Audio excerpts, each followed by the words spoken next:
Once a giant, always a giant. For me, it's only a giant. What's going on YouTube, Diggy546? Definitely hit that subscribe button if you're new.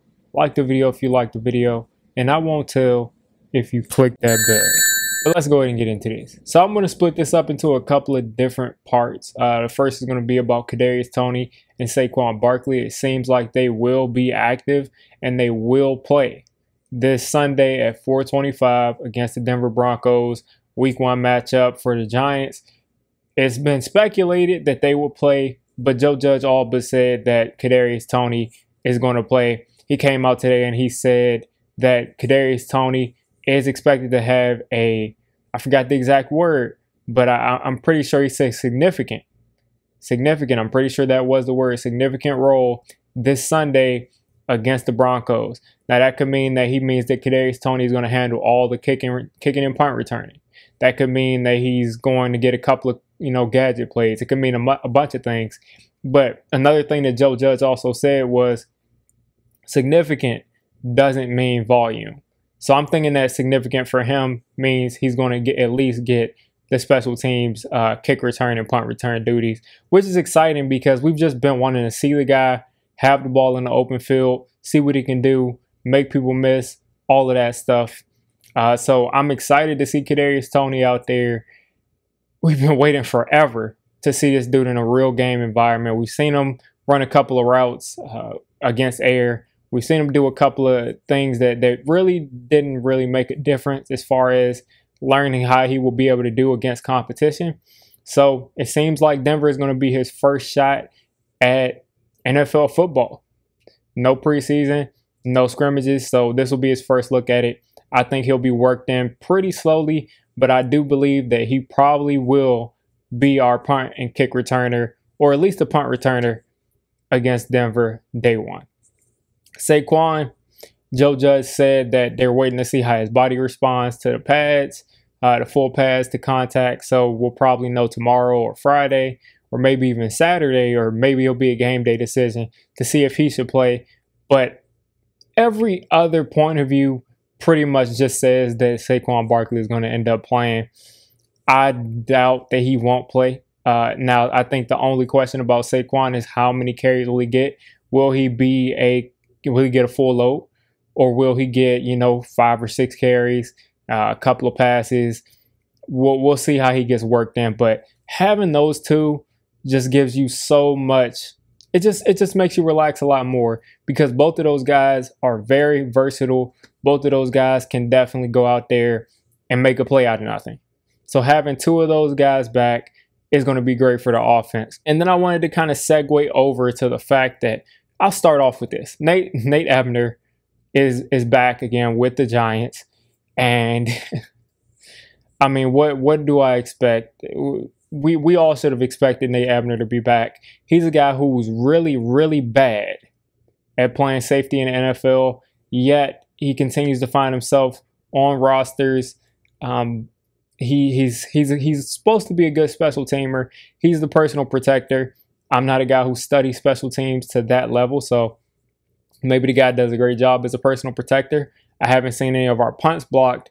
It seems like we've used a roster spot on him just to be the personal protector, which most people probably wouldn't agree with. I know I don't agree with it, but he's there. He's a Joe Judge guy.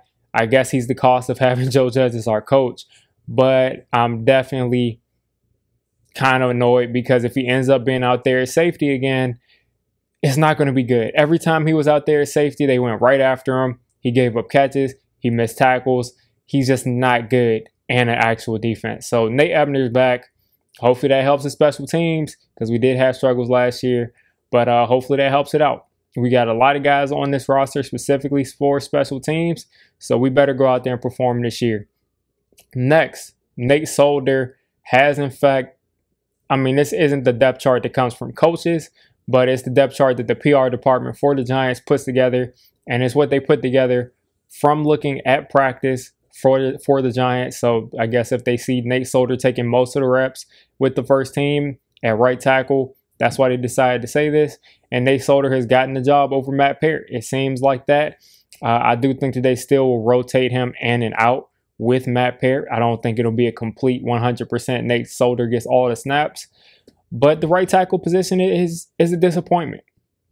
We did not want to be in a situation where we're throwing Nate Solder out there, although he's looked pretty good at some points. But we did not want to be in this situation where Matt Peart can't beat out a guy who's, probably is his last year playing. We didn't want to be in this situation. We'll probably be looking for a right tackle after the season, and whether it be in free agency, whether it be in the draft. And it's our bad. I mean, we messed up. We took a guy in the 3rd round. Now, I understand that, he was seen as a developmental guy, but to be taken in the 3rd round, first off, you're expected to contribute early, which I guess he did. He didn't play a lot. He played 15% of the snaps. But I just expected by his 2nd year that he would be a little bit further along. He's still having some of the same issues he did as a rookie, but he hasn't played a full season or anything. So we'll see if Matt Peart can snatch that job back from Nate Solder. But I will tell you that I probably am a lot more comfortable with Nate Solder in that spot than I am with Matt Peart at that spot, especially going against Von Miller. Nate Solder, at least as a veteran, can at least have it mentally against Von Miller. And then lastly, I just kind of wanted to give a quick just recap before we get into the actual season of how I'm feeling about the Giants this year. I did come out with a schedule prediction. I think I had us winning 11 or 12 games. I'm still kind of on that bandwagon between 11, 12, maybe 10 to 12. And I just feel like we've added so many new pieces. We've added pieces that were complementary to our original pieces. We didn't add pieces to a barren shelf. We didn't add pieces to a wasteland. We added complementary pieces to good pieces that we already had. This includes adding a Kyle Rudolph, adding a Kenny Golladay that goes with Sterling Shepard, that fits with Evan Ingram. He's the perfect complement to Evan Ingram. Kyle Rudolph is, as far as the big body, as far as being able to go up and get the ball out of the air. Kenny Golladay, the same thing. We needed that vertical presence and the offense, and both of those guys are going to immediately help us. If you look at our defense, a big problem was that second corner. Adoree Jackson, I think, has the potential to be a number 1 corner and a very good number 1 corner in this league, and he's about to be our number 2.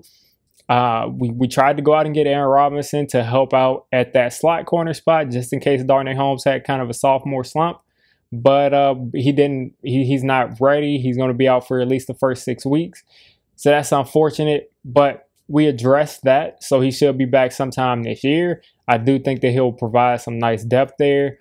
If you look at the pass rush, we were able to get Azeez Ojulari. We were able to add Quincy Roche because the Steelers cut him for who knows why. So I think we've addressed pretty much all of the issues. And then, mind you, for most of the year last year, we had guys who were 4th, 5th, 6th, 6th string guys playing outside linebacker for us. Now we have Lorenzo Carter back. Now we have O'Shane Zimenez back. We have, actual starting level outside linebackers out there. So it's only up from here. We were 6-10 last year. We lost a bunch of close games that we should have won. We were never really embarrassed besides that San Francisco game and one game where Bradbury was out. But I really think that this year we can really put it together, and we shouldn't have any excuse. We should, at the least, we should win 9 games. If we win anything less than 9 games, I see this as a failure. I see this as a big disappointment. So I cannot wait to watch the Giants play this Sunday. I think it's imperative that we start fast, and let's go. Let's get it going.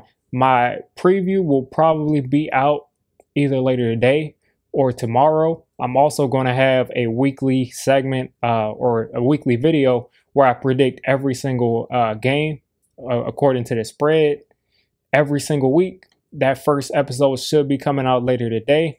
And until then, have a great rest of your day. If you made it this deep into the video, come on, just hit the subscribe button. I make Giants content primarily, draft content secondarily, and during the season, I'm going to be doing a lot of reacting to pretty much most of the NFL games and everything NFL. So if you made it this deep, go ahead and join the D6 squad.